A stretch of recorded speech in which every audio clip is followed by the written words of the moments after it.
What it do, peeps? It's the Beat Chef with Watch the Damn Tape. Next, we got to get into that Vikings-Rams game.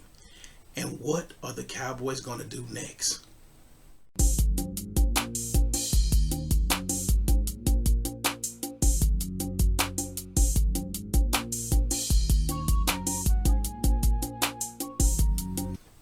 The Rams took the Vikings to the woodshed last night and beat them in every phase imaginable. The biggest area to me that they beat them in was coaching. Sean McVay lit a fire under these guys when he told them in the last week of the season he didn't care. He was going to rest his starters, and he didn't care about seeding. He didn't care about who they were going to play. They had already beat the Vikings during the season, like 30-20.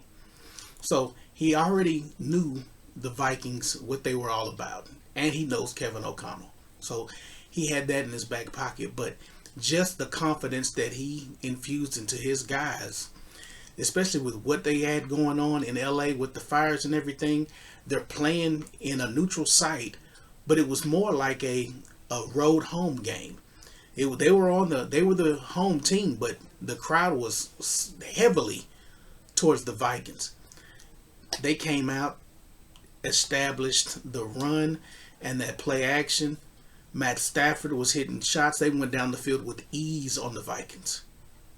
And on defense, 9 sacks, fumbles, interceptions, you name it. They made Sam Darnold look like he was back in with the Jets. I mean, they made Sam Darnold look so bad that Vikings fans are probably sitting there wondering, man, maybe we should just let you go get your money and we go with McCarthy.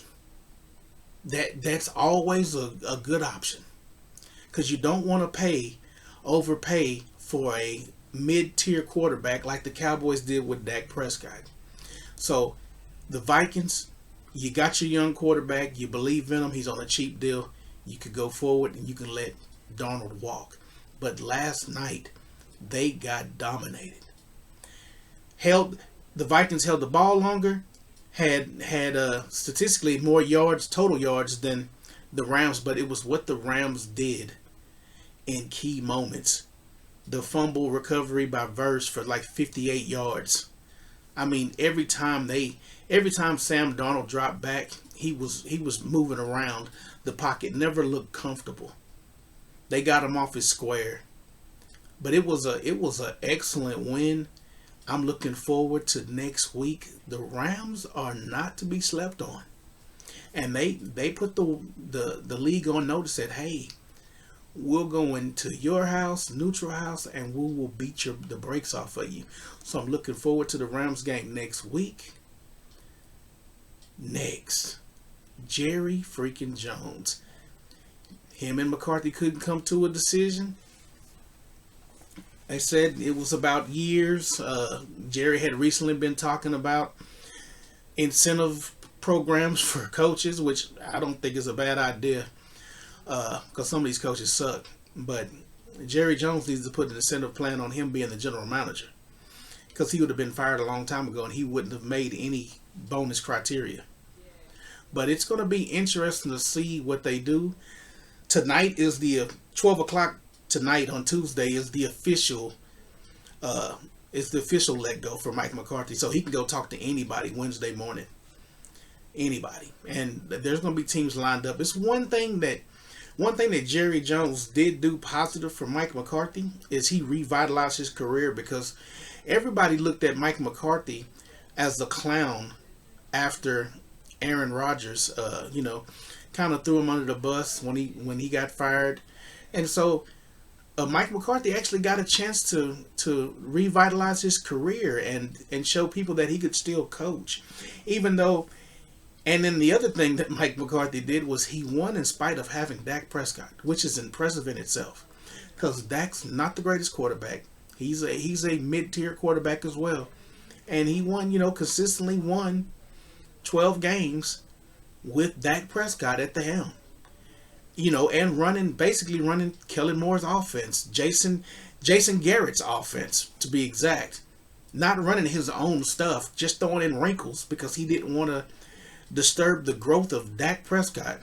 But he can, if he gets a chance to get what the young quarterback say, he gets hired by the Bears.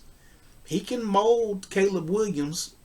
I mean, the damage that Caleb Williams got in the first year, Mike McCarthy would be able to erase that and get him in a pro style system, not some junior high system that he was running with the offensive coordinator that was the interim coach. That offense was a joke, and that guy was a joke. But it's going to be interesting to see what the Cowboys do. I know they had the rumor about Dion.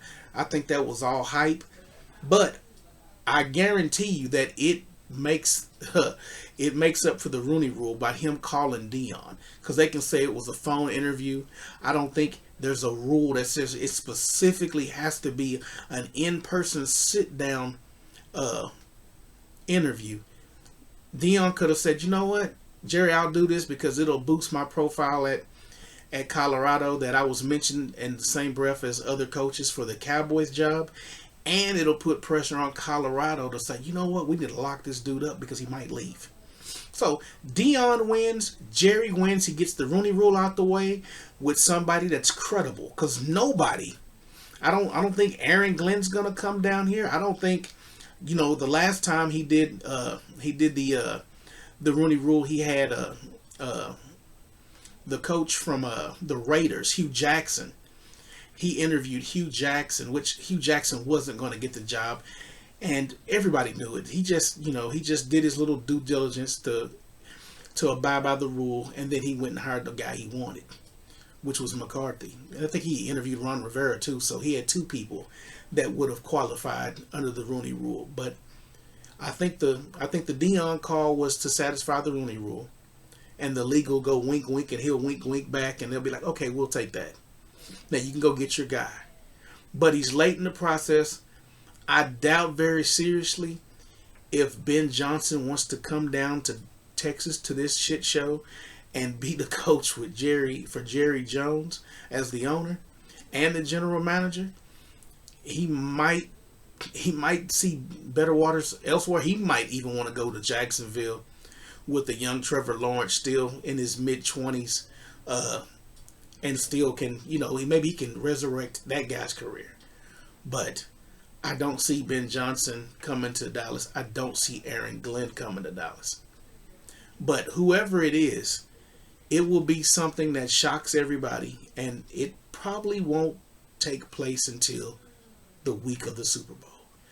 We know Jerry. Jerry likes to steal headlines. That's just my thoughts. I think it's around that time frame. You see when this announcement came. It came way after Black Monday. But the Cowboy fans, get ready, because when he drops this new coach, you're going to be like, oh.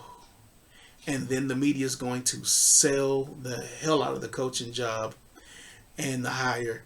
And you fans are going to go back out and buy your jerseys and buy your tickets. And you're going to go through another year of this same crap. Mark it down. There will be no Super Bowl for the Dallas Cowboys with Dak Prescott as the quarterback and Jerry Jones as your owner and general manager. All you will get is wolf tickets. But I'd love to hear what you guys think about the Viking game and what do you see going forward for the Rams. And I would love to know your thoughts on who do you think the Cowboys are going to hire as their next coach.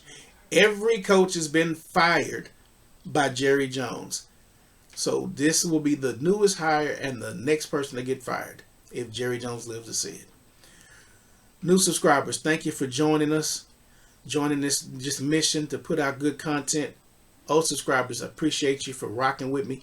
Continue to push me to make content. Until next time, folks, peace.